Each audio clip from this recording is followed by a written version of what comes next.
Willie D Live.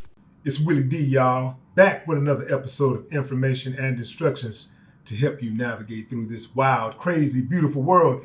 In the studio, it's the Dicky Doc, y'all. Hey. What's up, Mr. Curry? What's cracking, Will? How you doing? Man, I'm great. I'm too blessed to be stressed, brother. I know that's right, man. Man. Welcome to the city. Am I in your city or you in my city? I'm in your city. Welcome to the city, brother. Welcome. I'm in your city. Man, and speaking of your city, man, your pen helped shape the DNA of West Coast rap. Being from Dallas, what made you think that you could even get to that level? Man, I don't want to sound arrogant, but I was better than everybody. You know what I mean? And it's really simple as that. Mm-hmm. You know, I was real good, and the young guys that was rapping around here just didn't rap like me. I didn't have a accent. I didn't have the same verbiage. You know, I wasn't a smart dude in school, but I read a lot, and so I just had different level of conversation. Well, I want to help. I think you should reframe it. I think you was a smart guy in school. You just didn't consider yourself a smart guy. It's no way possible. It's no way possible you write the way you wrote. That was a complex style. It's no way possible you can write like that and have that type of gift and not be smart. Well, I mean, I put it to you like this. I didn't get along with school. School didn't get along with me. Right. The problem wasn't intellectual. In fact, it was cultural. You know, how do you discover something where people are already there? You know, when they teaching you that the guy came over on a boat and discovered a place where was a whole bunch of black folks already there. It didn't make sense to me. I got sent to the office a couple of times for arguing that point. And it's stuff like that made school just really not worth it for me. So did you graduate? Mm-hmm. Well, what year did you leave? I left in the 10th grade. 10th grade. And what are you doing in the interim between leaving school and catching your break? Working. You know, what kind of work are you doing? Oh man, we was cleaning up airport hangars and helping my grandmother do stuff and working for my aunt who had a cleaning service. You know, whatever it took, because I was living with my grandmother at the time, and if you got to do something. Yeah. And so I'd work whatever odd job I could find and give her the check, because that would allow me to drink beer, with all the rest of the grown folks, Mm-hmm. And so that to me. Now I'm 16, 17 years old, and I go to work. I come home, I give her the check, but on the weekend I get to sit under the tree with all the rest of the grown folks and drink Coors Light, and that meant the world to me. But I was rapping as well. And my guys, they was break dancers then. This is before rap really took off here. It was just a hood thing. But they was break dancers. And the north side of town is a street called Greenville Avenue. It's like where the yuppies is at. Mm-hmm. The cultured black folks, and they make money, and they go hang out with the white folks and do what they do. And my guys would go out there and dance on the weekend in front of the club and for tips in the bucket. And they asked me to go with them one day.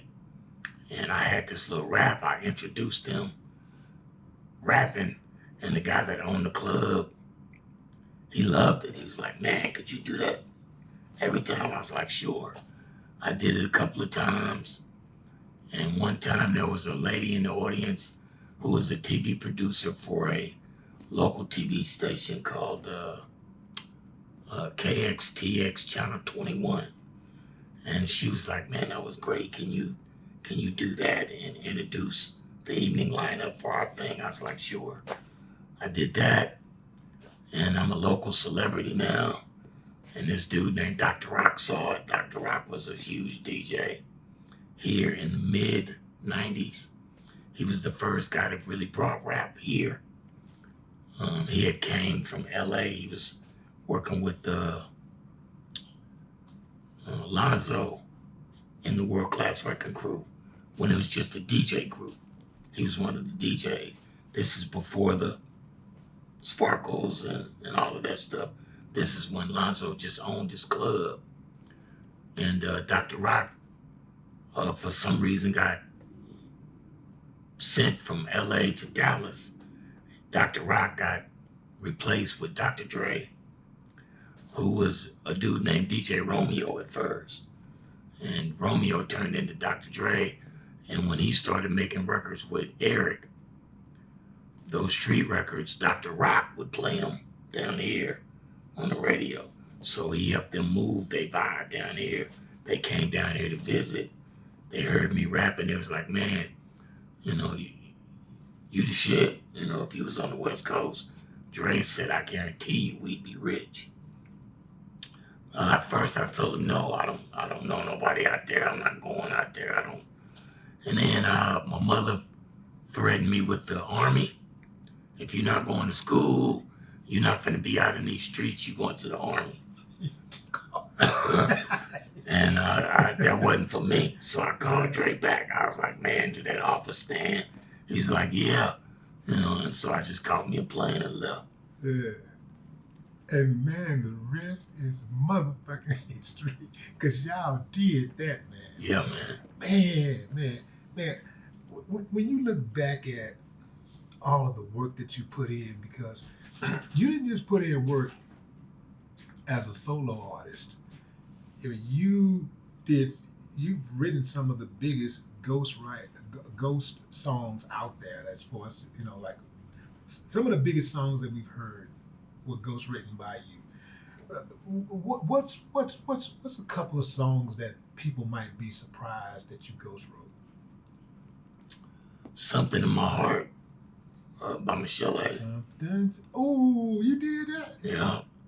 Yeah, Doc. Come on, man. I already looked at you as that dude. Like I already thought like one of the greatest writers. But man, that's extra, man. That's some extra right there, man. When you're able to step outside of the genre and write a song that's equally competitive to your genre, to the stuff that's in your genre, that's dope. That's dope. Man, it's just writing, bro. It's just words, and we was all. It was back then, bro. It was just a real team effort. Yeah. Like we was really down for each other in them early days because nobody had nothing. Big money started coming in, and the egos, and the crews, the different crews that come, and the accountants and the lawyers start telling you how special you are, and how you got to watch that guy and that guy. Back in them early days, it was just 5 or 6 guys that showed up at their studio every morning between 10 or 11. And we was in that joint every day, all day till about 6 or 7 o'clock at night. Working, pushing one another, grinding. They say iron sharpens iron. Yeah. That was really what it was, because I wanted to be great. Fuck that. I wanted to be the greatest.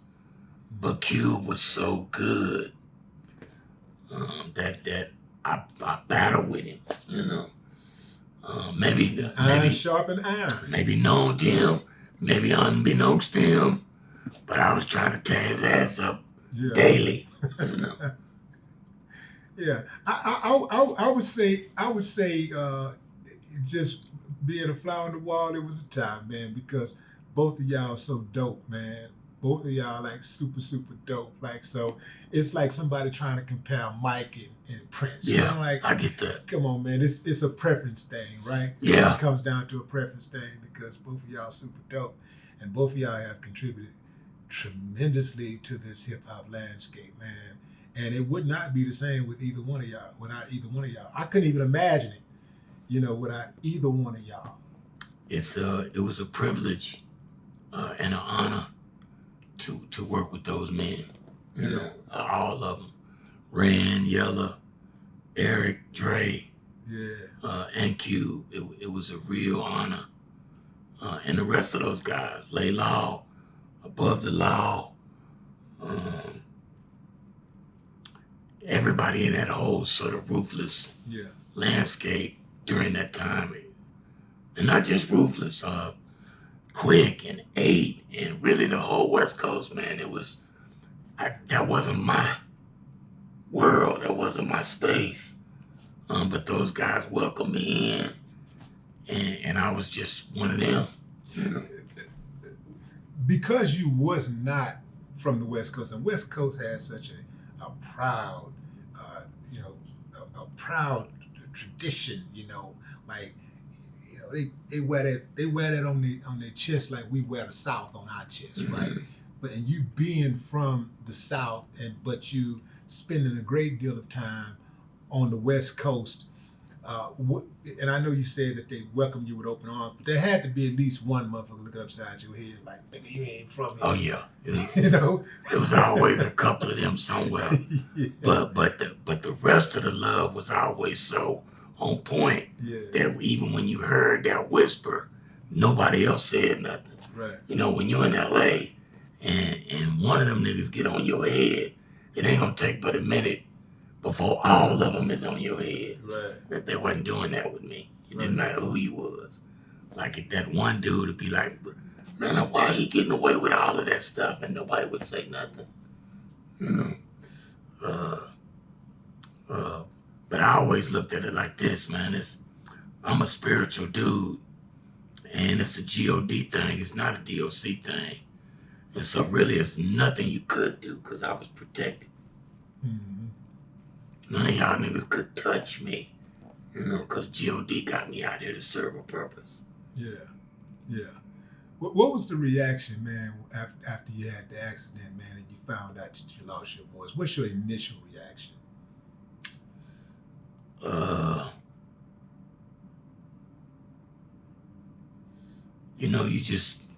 You don't believe, you don't acknowledge it.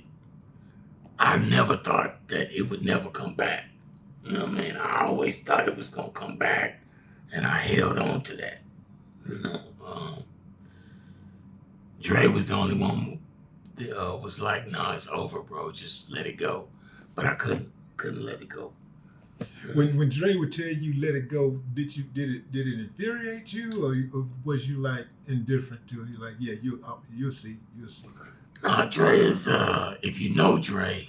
You and Dre are like brothers, man. Right? Y'all really super, super, super tight. Yeah. If you know Dre, you know that's just his personality. Yeah. He don't know how to be political about it. He's just gonna say what Dre like, hey, say man, it's over. Go do something. Yeah, man, and he still see that to this day. But I don't listen. Yeah. I don't listen to niggas. And me and him probably had a whole bunch of knockdown dragouts behind that. Right. But I love the guy. Wish nothing but the best for him. But this is something he can't understand. Yeah, I mean, I thought it was over too, man, just from a distance, you know what I'm saying? This is well before we met, because first time we met, I think the first time we met was in 2013. I think that was the first time at South by Southwest week in Austin. Okay. I think that was the first time we met. But I thought it was over too, because it's been so many years, you know what I'm saying? It took, how many years from the time of the accident to when your voice started really coming back? When you started having hope, like, whoa, Bro, I never lost hope. when you woke up though, that when it started actually happening though, and it, like, how much time had elapsed? It was about a year or two before the sound was decent. Okay. But then it was just rasp. Mm-hmm. And it's gradually gotten better over the years. And I've gotten used to how I use it. Yeah. So it don't really bother me. And in fact, this voice now has way more personality than the other one did. And when I talk, people shut up. They want to hear what I gotta say. Young people, they respect the journey that I spent all the time around these arch criminals. And for lack of a better way of putting it, all of them took advantage of this dude that was not in the best shape and struggling. But I never said anything negative about anybody. I never ratted on anybody. I never talked down on nobody. I continued to build myself until I felt strong enough to grab my nuts, if you will, and figure out what I'm gonna do on my own. Don't wait for none of these guys to reach out an olive leaf or I'm gonna do this for you. You know what I mean? I'm a Texas boy, and we grown men down here, and we figure it out. But when I was in the depths of my struggle, and alcohol and drugs had me, MC Breed, rest in peace, my guy, snatched me out of California, took me to Atlanta, which is probably worse, because not only is the drugs and alcohol everywhere, but it's badass little fine ass little naked chocolate girls everywhere. And not only that, Face is there, and Too Short is there. So this is early 2000s. This late 90s. Late 90s, early 2000s. 95, 97 in that area.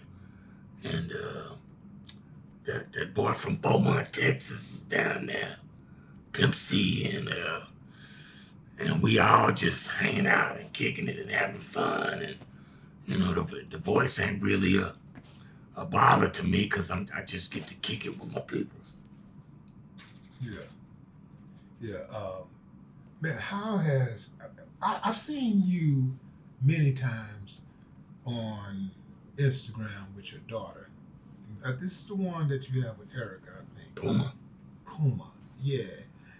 That seems to be an extremely close and personal bond that you guys share. How has fatherhood reshaped or reimagined what success is to you? That's actually very well put. Because success has nothing to do with this music shit. My success is being a great father to her. And I got 2 young boys now. And so my idea of success now is, in this era of life, is being a great representative for them so that they see what it means to be a man early. They don't have to go through the struggles that I went through trying to figure it out on their own. They can come ask me. They can watch me. They can do some of this stuff with me, and learn early. Self-love, and knowing their value and knowing our value as people, and what we've contributed to this culture, and to these United States, and what we continue to give, not only to our people, but to all people in this country. We set the standard on so many levels, but we've never been the one to control the destiny of the things we create. And so going forward, I believe that we are in a time of change where the old ways are dead. The old thoughts, even in the music, from my perspective, is dead. It's just no life in it. You can continue to perpetuate those things, but there's no new life in it, which means there's no zillions of dollars in that, because the world is tired. Not only are we tired, not only are they tired, but now we getting tired. There's plenty of old boys that started out wanting to be Easy E, that learned by going down south to Huntsville that that's some bullshit. Now they back on these same blocks going, that's not the way. Let's go back in there and talk to these young men who getting this money now. But are doing the same things that we did. But some of them are running into roadblocks trying to talk to those youngsters, because now the youngsters have more money than them. And a lot of these guys are bowing down to the youngsters and allowing these youngsters to actually employ them. They're actually getting employed by the youngsters. And oftentimes what I'm seeing is the OGs are not having the conversations, the do's and the don'ts conversations with these youngsters, because they're compromised, because the youngsters are employed by the youngsters. Some of them. Instead of the other way around. Some of them. Yeah. Yeah, some of them. But I know plenty of them that's out there trying to get it right. And so here is where it becomes, now these are all personal musings of mine, but this is where it becomes incumbent upon all of us to work together, sort of in the vein that the Panthers came together when their only mission was to feed these kids every morning. That's what made their movement so dangerous for the United States back then, because if we could feed ourselves, then what do we need you for? Government, you know? And so if commerce is the key, because you said the young boys are paying these old boys, so it's the commerce that's making them bow down, not the knowledge of right and wrong, then we need to find the commerce in order to employ these guys ourselves and make sure they give it the information we want given as a collective. You know what I mean? Because I can't blame a dude for trying to feed his family. I just can't do it. But instead of trying to tell them which way I'd like for them to go, I'd like to figure out how I can be a conduit to them getting paid the commerce that they need to do the right thing, you know? Just to be clear, you said you can't blame them for trying to feed their family, but what if they're harming your family while trying to feed their family? Well, look, that's a God thing. There's no one is righteous on this plane, not one of them. And so who am I to judge anybody? I'm doing my best. Maybe they doing their best. Maybe the evilest motherfucker in the world are still not my place. All I can do is walk my path and try to point out from what I perceive as a better approach at getting what everybody wants done. If what you want done is some bread, it's a better way to get it than that. Let me show you that. If what we want is unity in the community, there's a better way to do it than the way we're going after it. Let's figure out that. Let's figure out how all of the black folks that's in this high rise that we in right now, there's a whole bunch of them in here making a whole lot of money, wear great suits, that are completely disconnected from the niggas in the street. In fact, probably see themselves differently, but they aren't. You know, same nigga, different clothes, different life experience. Figure out how to change that back into we all the same. Like when West Dallas Projects is about a rock throw from here to me. And when I was growing up in the projects, it's maybe about a 2 to 3 mile place Probably like the wards down there. And it's just all of us in here broke, you know. But we happy, you know. You asked me about Puma. When she turned 13, her school, she wanted to go to Haiti and help them folks build a school with her school. Her mother couldn't go. Her mother asked me to go. I took it as an honor that my child wanted to go do something like that. And of course I'm gonna go. Because if I don't go, she can't go. So I went over there to Haiti and went to one of these little villages. They don't have any water.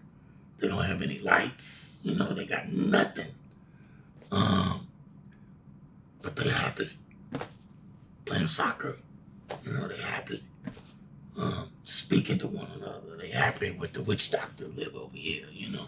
And that reminded me of the projects that I was born in. That the material things that we've become so accustomed to having and fighting over really don't mean shit. Has nothing to do with the happiness that we could have if we start to see things differently. You know?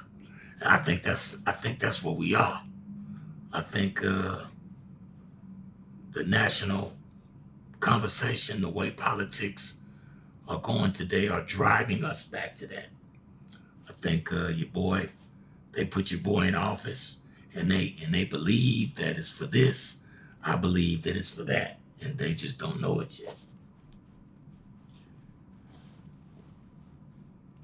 Puma's daddy is D.O.C, Tracy Curry. Her mama is Erykah Badu. Mm-hmm. Is she at all interested in entertainment industry? You know what? That's a good question. I don't like to answer this for Puma because she gets in her feelings. But when she watches her mother perform, I can see that there's a fire in there. But it's a different one than the one her mother had or the one I had. Because she's rich. You know? Mm-hmm. She's already popular. You know? I started rapping because nobody saw me. I wanted to be seen. I wanted to be heard.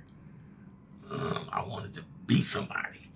She's already somebody. That. Yeah. That's a very good point. When my son was playing football, he played for this private school, man, and there's a bunch of little rich ass kids out on the field playing ball, and their performance is very lackluster, to say the least. So I pulled my son to the side. This is their first day at practice, man. I pulled my son aside. I said, listen, you can't play like that. That's right. Like, look, I don't know where you're going to get it from, but you're going to have to you're going to have to figure out some damn pride, and you're going to have to find an area to pick out your pride. Whether it's going to be family name, it's some girl you trying to impress, you want bragging rights, but you're going to have to find something to find some goddamn pride in, because I'm not accepting this. That's right. Now, go out there, give me everything you got, leave it on the field, and you won't hear anything from me.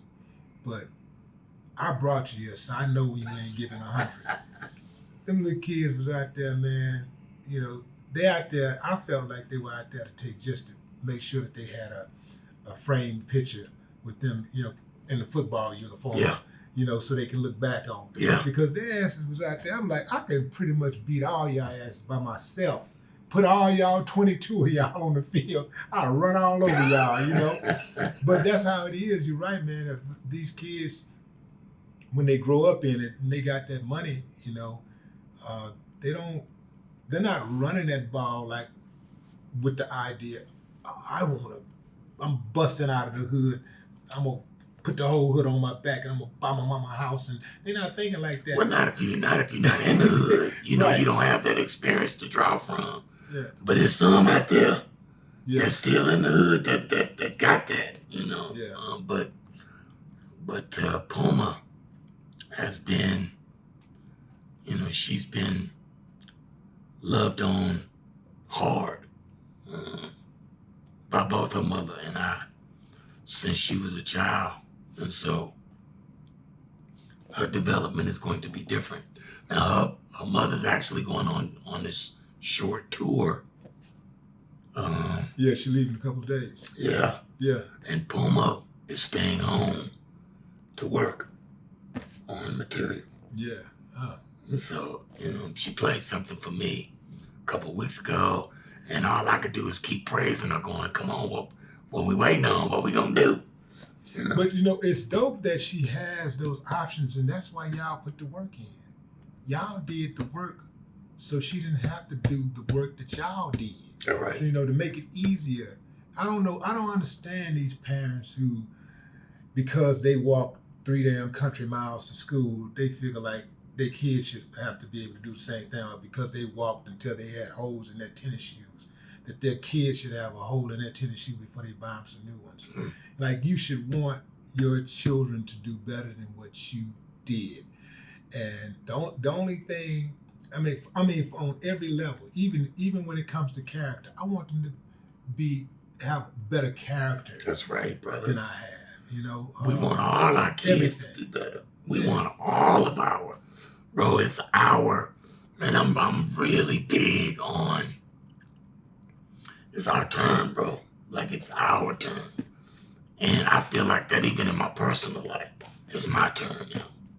How did you and Erykah get on good terms when y'all split? Were y'all always, y'all split, obviously things went awry and y'all split up, but was there any venom there when y'all split? Mm-hmm. And y'all was still, it was an amicable split, y'all were still friends, it was just y'all realized y'all couldn't be together. Yeah, and it wasn't even that. It was,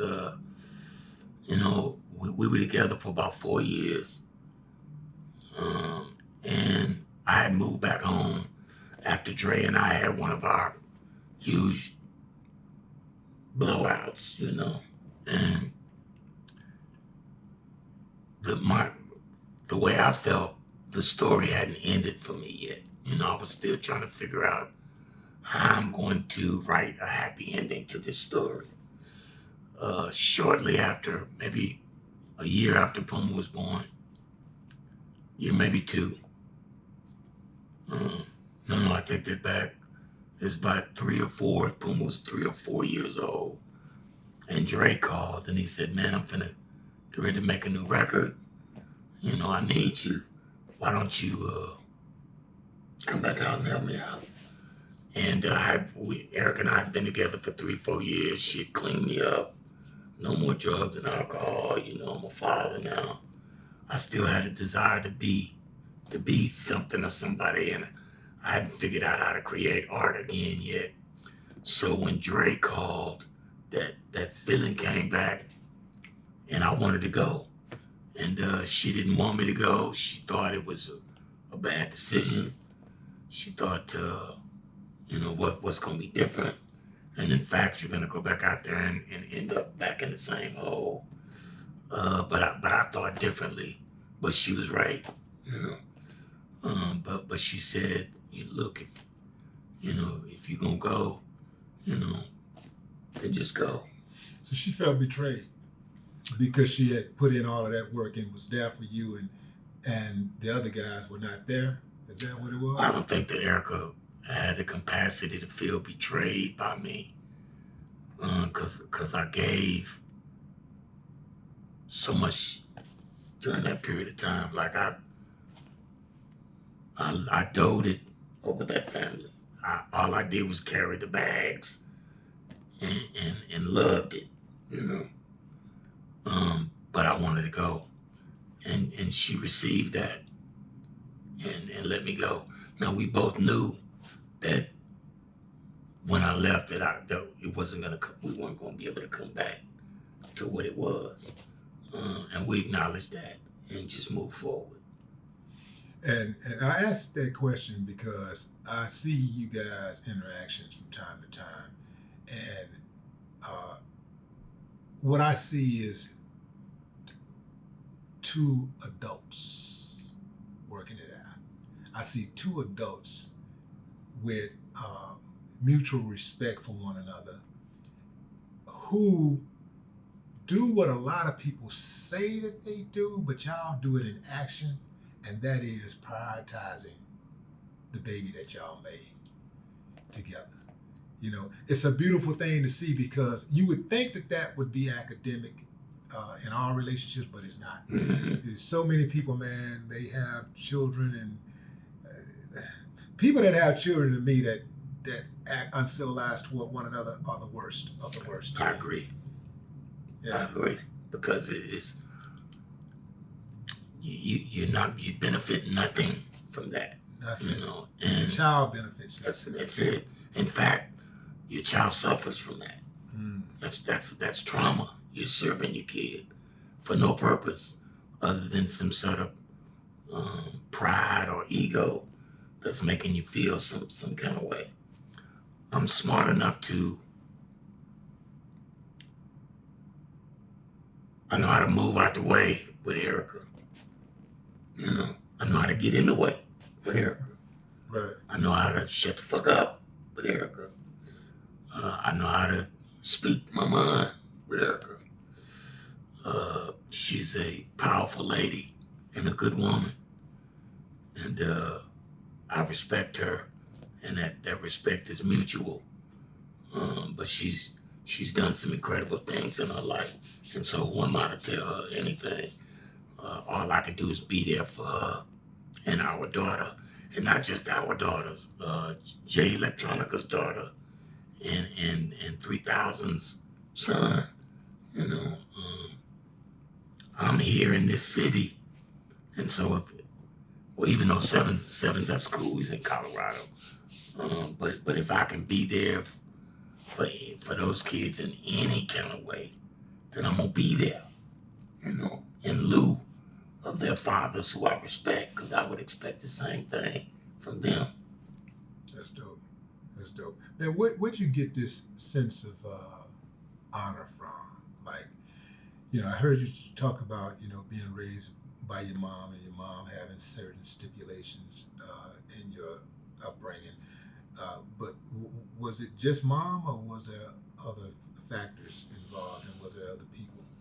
No, bro, I'm a chosen one. I was made like this. You know what I mean? Like, I'll give you a perfect example. This a tattoo I got on my arm, Chinese characters. I was about 35, 36. I was messing with some old gal. She want to get tattoos. Now, I don't want to get no woman's name on me. That ain't what I'm doing. But we in a tattoo place, and they got these characters on the wall, and underneath these characters, letters. And so I said, I'll get her name on my thing in these Chinese characters so it'll appease everybody. Come to find out, these characters don't mean that. And so I went many years not knowing what the hell it was on my arm. Somebody asked me that, and this happened about maybe 3 weeks ago, maybe a month ago.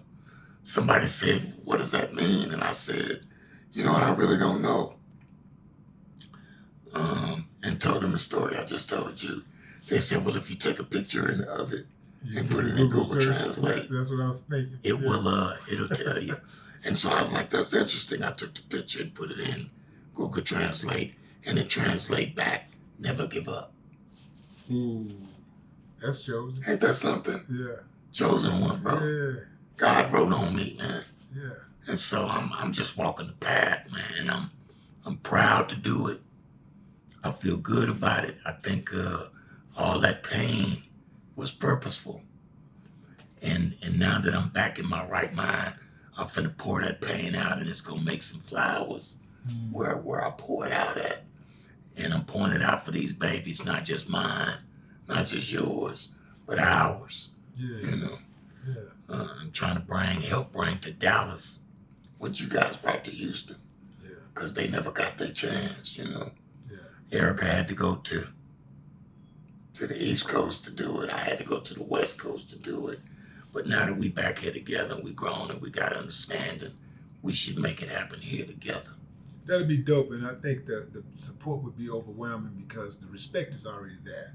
The respect is there. Y'all got the connections. Y'all know every damn body, and more importantly, everybody know y'all. Because it's one thing for somebody to say, "I know D.O.C," but yeah, mother, but do D.O.C know you? Because if D.O.C don't know you, ain't nothing, can't nothing get done. But yeah, that's how you get it done though. Oh yeah, man, that would be that the response would be overwhelming. It would be a line around Cowboy Stadium, whatever they call that stadium. What do they call it? AT&T, right? Be a line around that stadium, man. People trying to get signed with y'all. That was, man, the way Jerry acting these days, it might be the only line around there. Jerry just playing with these boys' money like that. You know what I'm saying? Yeah, Jerry. You gotta give Mike his money, Jerry. Who you talking about? Michael Parsons? So Jerry, how do y'all feel about Jerry Jones out here? Because I'm gonna tell you like this. I'm gonna tell you straight up. I used to like the Cowboys, but then when I found out what type of dude Jerry Jones was, I really started disliking. And Dak Prescott and that other boy that used to be the running back. When I found out them boys kind of be tap dancing and stuff, and they scared of the man, I was like, man, nah. I always go back to... I can't support that. My thing is always, my thing is always, who am I? You know, Jerry's done a lot for this city. He spends a lot of his money in areas that helps these kids do some stuff. I started a school. I started building a school 2 years ago. Jerry put some of his money into my school. Badu put her money into my school. Snoop put $200,000 into the school. We raised close to $1 million to build this curriculum to start teaching these kids a better way, you know.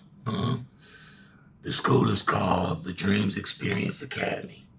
Okay. The DEA for short, right? This is the good dope that we building over here. It's too bad you can't use that as a slogan. I know. You know, like at least on paper you can. But good dope. When I made the documentary film, one of the last scenes of the film is me giving back to these babies. Now, I didn't know when I made the film that would turn out to be what really happened in my life. But one of the people in the Dallas Chamber of Commerce, Dallas Regional Chamber, saw the film and heard my spiel and was like, we really believe in that dream. And they seeded it. And I've been building it for about 2 years.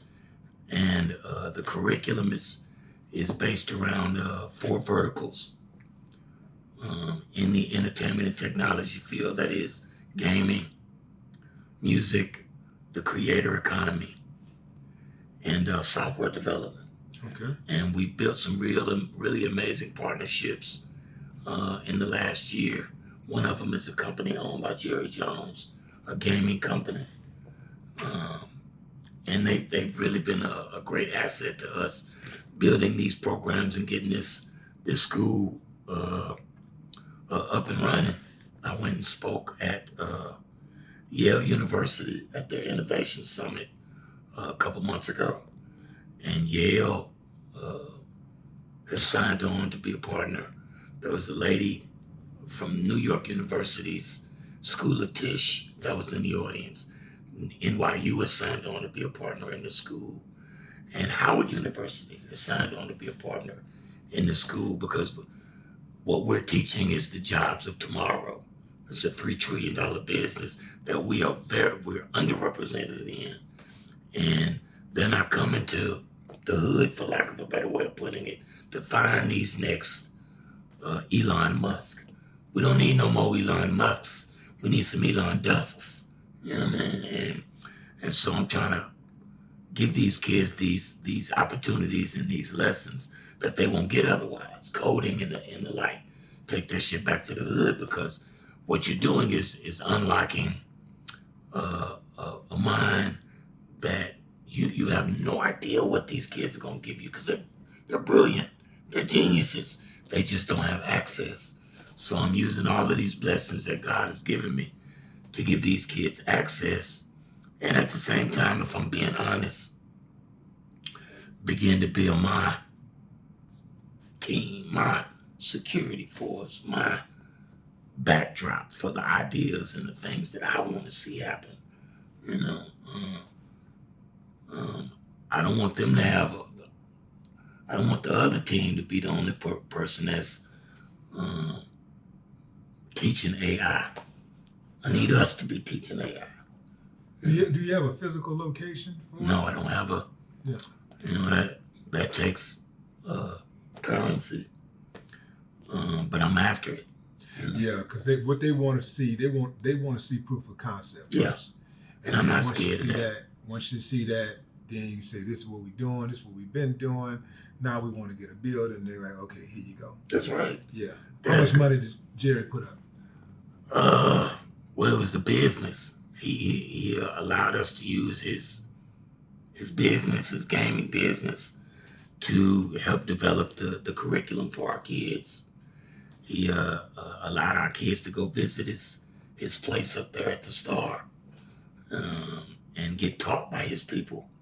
You know? When you say gaming, you mean like gaming as far as like video games and stuff like that? Yeah.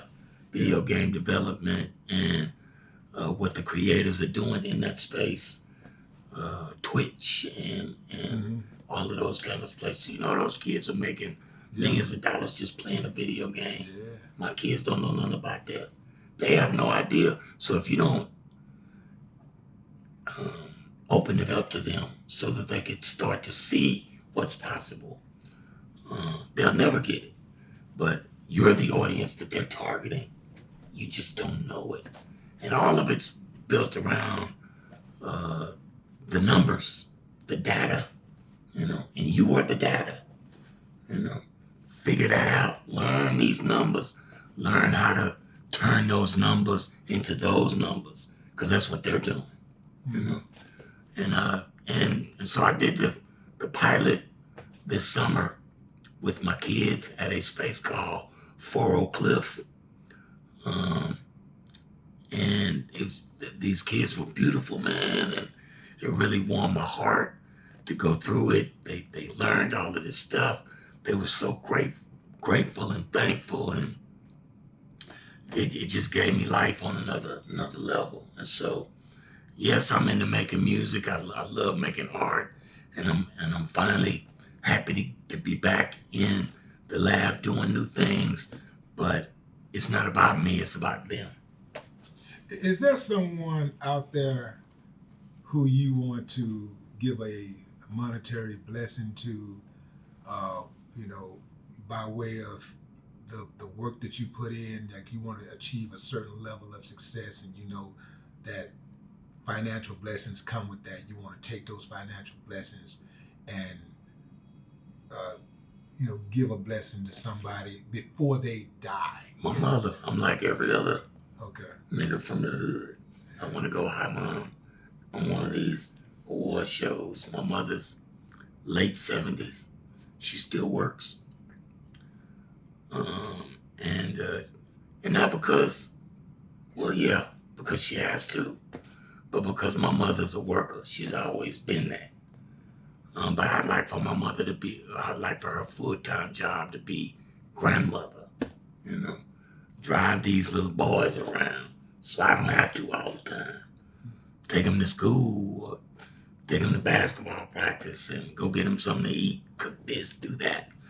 I'd like to be able to upgrade my living condition, and I live in a humble little flat. I don't have what my contemporaries have, but God has allowed me to have something, and I'm grateful for it. But the school and these things that I'm doing are beginning to afford me bigger dreams. You know, I was just thinking here, like, Um, do you think sometimes that, you know, your humbleness backfires on you? You know, in other words, what I'm trying to say is that you're a low key dude.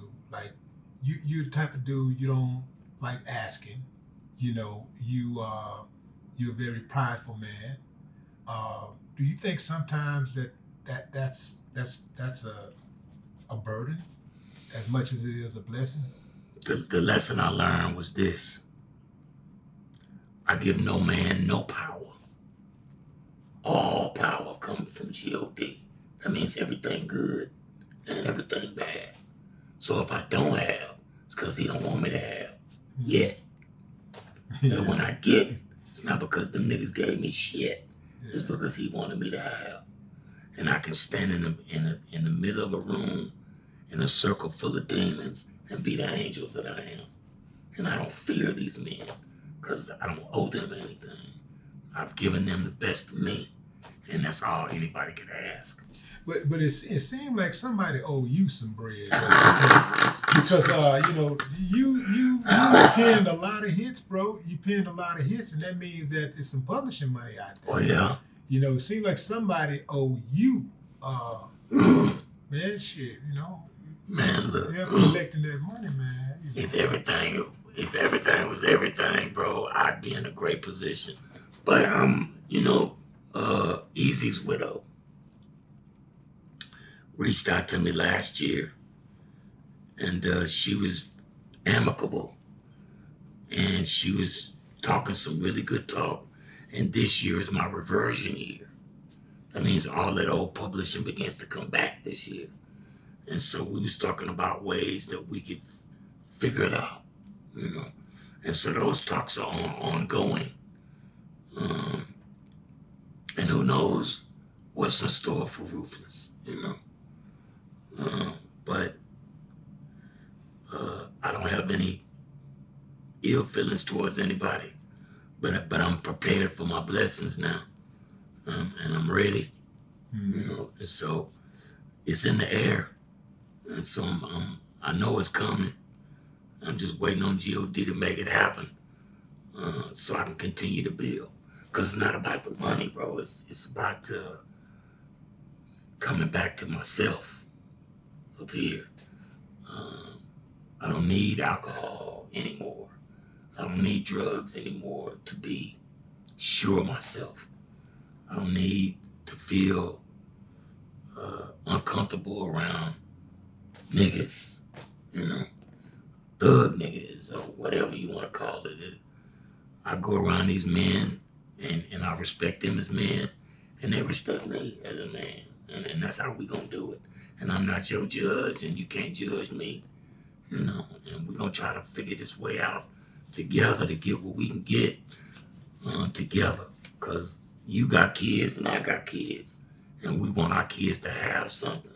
Just like you want your son to have, I want my daughter and my sons to have. And so I'm willing to do whatever it takes for your son.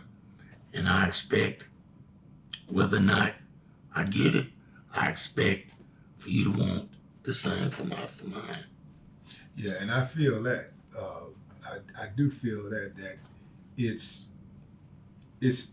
not about the money in regards to what's really important in life overall.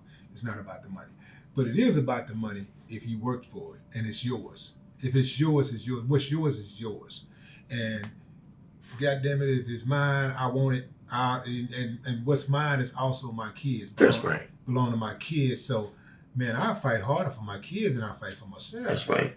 You know, so that means that I want that money, man. That's right. Yeah, I want that I money ain't forgot nothing. because the thing about it is that, you know, that money gives our babies access and options. One of the reasons why these youngsters out here crashing out is because they don't have access and options, and because they don't have money. That's right. You know, so one of the reasons why these girls are hopping online, you know, showing their panties on, you know, getting these OnlyFans accounts and stuff, is because they don't have access and options. Look, the girl that just sued Shannon Sharp for $23 million, she retired from OnlyFans when she got to $23 million. I'm not saying it take $23 million for you to have access and options, but I'm just saying access and options will deter you from doing a lot of things that make you look foolish. Man, I try to stay real clear of the bullshit. $23 million is a lot of goddamn money. And I made a film, bro. I'm gonna tell you something. I made a film, the doc, my documentary. Best documentary, hip hop documentary ever made, hands down. I stand on that because it's so real. You cry and you laugh, and, some of the exchanges between those folks, it's like a feature film. You sit and some of the stuff when Erykah say some shit, man, it just make you go, damn, it just moves you like that. I went to some of these black folks in Hollywood, and they'll sit and see this film, and they're hard-eyed, and they're all black, and all this, and all that. But at the end of the day, they don't have the power to do a goddamn thing but blow smoke up my ass. Now, if I wanted some smoke, they probably wouldn't even do that. But I don't need no smoke, What I need is a movement. And if you don't have that, then shut the fuck up and move.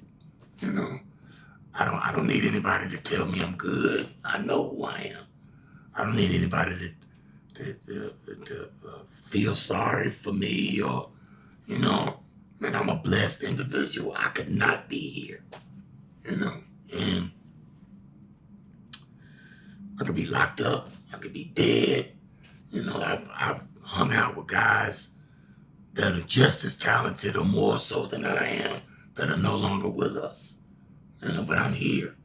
I get to go home and see my sons every day. My son got a little trophy for playing basketball the other day, and all he do is talk. He just talk. Speaking of, I gotta take his ass to practice at 7 o'clock. But, I got life, man. That's what it's all about. These other things. But if we can't figure out how to begin to move for us, then what does it all mean, man? Well, what is it all for? No more BET awards. No more, what's the other one? Soul Train awards. We did that. They didn't do that. We did that. Well, some people out there are saying they glad it's gone because it was trash. That's my point. You've allowed it to devolve. Yeah. There's no nourishment in it. There's no protein in that. No vitamin D and A in that. It's just liquor. Just weed. Because that's popular. Popular sales. We've allowed ourselves to become a commodity. We are no longer the creators of anything except our own destruction. It's not worth it anymore. And so I believe we are at a point where those days are over.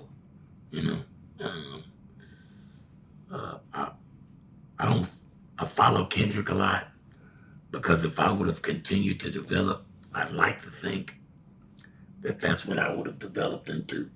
Somebody that still had the street in him, but the wherewithal to speak on many levels to many different people at the same time. Because that's what we need right now. We need more than just titties and ass.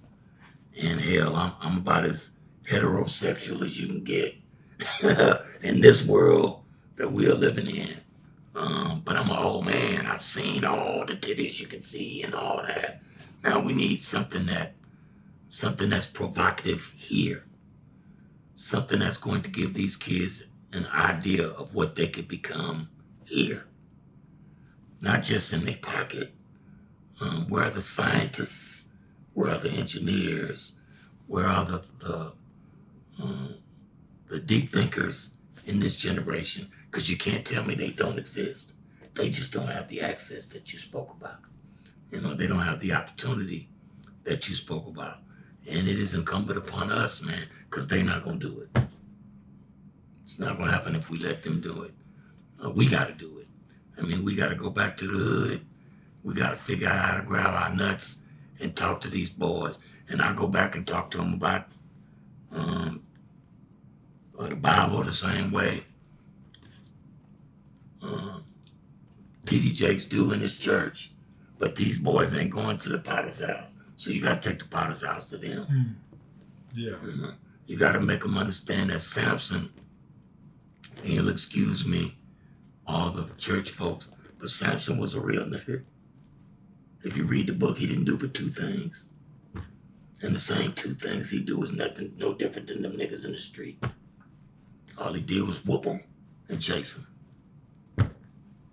The difference between Samson and them boys out there in the street, Samson knew not who he was, but whose he was. So when the system got a hold of him, he knew who to call. So he can get that hair to grow back a little bit and break their ass off one more time. No different than these boys in the street, man. They want that money, like Solomon. Do you believe that pastors should be rich? I go back to this. I give man no credit. Everything is God. So if they got it, he wanted them to have it. It's not my place to judge. What would I prefer as a man?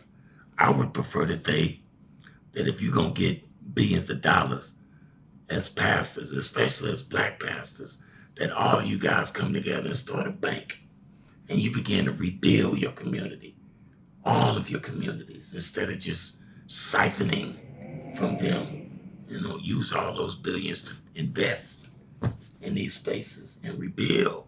And like I said, create your own police force within these spaces, because you can do it. God give you the ability to get out there and get it done. And so you should, if you can. But I digress, because I'm not a preacher. I'm a minister. You're a minister and a hell of a minister, man.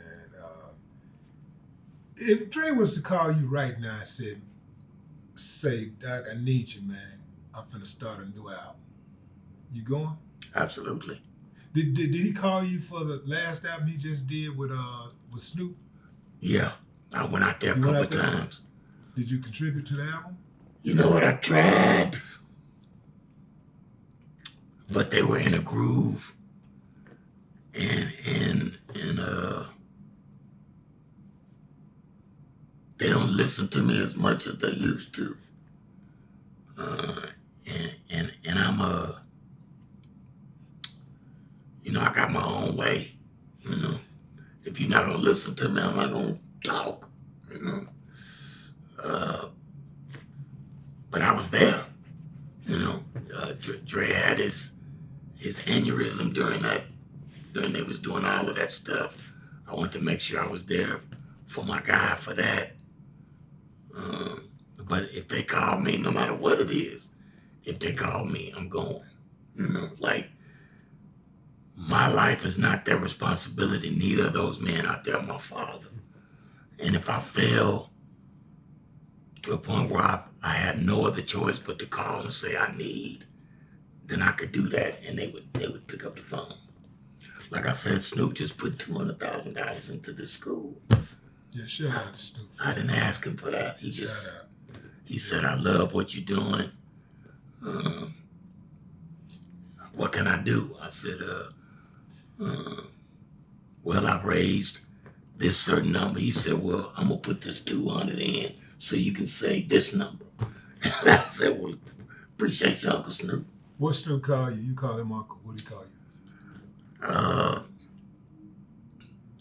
I call him Doggy Dog, and he called me his sensei. Sensei? Yeah. What does that mean? His mentor, his teacher. Sensei. It's what the karate people call they teachers. Yeah. You know, he gives me that love, but Snoop is he's a gifted dude, man. What he got, he already had. So when he called you, like, say, I'm gonna give you 200 this, my nizzy. Yeah. He just, Yeah. He called me in the morning. Like, Snoop would just call you out the blue and shit. Early in the goddamn morning, usually. And he was on set in Atlanta doing something. And he said, man, I'm hearing about this school, man. I'm so proud of you, man. I'm glad you finding your purpose and yada, yada, yada. He said, I told him what the number was. He put the 200 in. He said, and I want to be on your board. I was like, man, that's beautiful, Snoop. Mm-hmm. And so, between him and Badu, they really stepped up for me. Yeah, man. It's not about me, bro. It's about these kids, and I get a lot back from that. It's about the kids, but you are the conduit, bro, because you have been solid. It's a testament to your character. It is a testament to you as a human being, because otherwise, I mean, look, Erykah and Snoop get hit up 1,000 times a day. Everybody wants something from them, right? And, for them to pick you, like you say, you the chosen, for them to pick you and your foundation, what you got going on, for them to rock with you and like to put their money where their mouth is. Yeah. That says a lot about you. Your vision is one thing, but no vision starts without the individual. So it all starts with you, bro. And, I know it's sometimes it feels a little weird, patting yourself on the back because it's kind of awkward, to do that. But I do it for you, fucking dog. Yeah, man, well, thank you very much. Thank you very much. Dog, man. Thank you very much. Hey, man. Hey, I just wanted to do this one question. This is a big one right here. What's the process like when you do get that call and you go in and you are on your game and you being creative? When you and Dre get in the studio and y'all start making that stuff that turns out to be legendary. Yeah, I'm usually ready before we get there, cause I'm a perfectionist in my own way, and Dre is a pain, in that he is very impatient, and he also is a perfectionist, and so if it's not standard to a standard, then he's gonna be giving you the blues and shit. And that's gonna make me feel bad, and then I'm gonna wanna fight back, and then it's gonna be all fucked up. So I like my shit to be ready before I go in there. Yeah. I want my shit to be crispy, because I'm a writer. Dre's not necessarily a writer, so what he thinks is dope, I might not think is dope. So instead of having that fight, I have my dope already cooked up before I get in there, because you ain't got to tell me. I know what it is. And then everybody will be going, ooh and ah, and so he ain't got no fight, because it's already been proven. But his ears are unmatched, and his energy to give in that space is unmatched. And I love working with him. I just think it's time for me to build something for me, with my name on it, with my energy attached to it, with my ear and my definition attached to it, because I still got a lot left. Yeah. Well, we're looking forward to it, man. Man, we're absolutely looking forward to it, man. You let me know if you need me, man. I'll hop on that 45. I'm right down the street. So, I can get to you in 3.5 hours. 3 hours if I put my police siren on top of the hood. Well, look, I'm gonna tell you right now, I'm putting a record out this year. I'm putting 2 records out. One this year, one next year. Okay. The one this year, I started working on. The name of the album is called NWG. NWG stands for Nothing Without God. Okay. But when you listen to the record, it's as if NWA made a gospel album. So it's gonna make some folks mad. That's already interesting. Yeah. Who gonna get mad? Who mad about Church folks, they're gonna be upset that you can't use this terminology and these words and the Lord is this. I'm like, look here. When y'all carry the burden that he asked me to carry, then you can tell me what to say. Other than that, let us do our thing. And I feel, like I said, I'm trying to take the Potter's house where it need to go. Because these kids need to hear it. They need to be uplifted in a way that they're not getting. I was just thinking, man, you could be a diplomat. Absolutely. Because the way you answered that, you was like, these church folks, look, y'all don't carry the burden that I can. See, I would have said something different. You know what I'm saying? Like I don't, man, y'all shut the. I don't want to make nobody mad. So that was, you could be that dude, man. You could be a diplomat, like ambassador to somewhere, yeah, you got that in you, man. And people like you, bro. Like, and you are a unifier. You're a unifier. Always good energy, man. Never heard anybody say anything negative about Doc in this game in all of the years that I've known you and hadn't known you personally.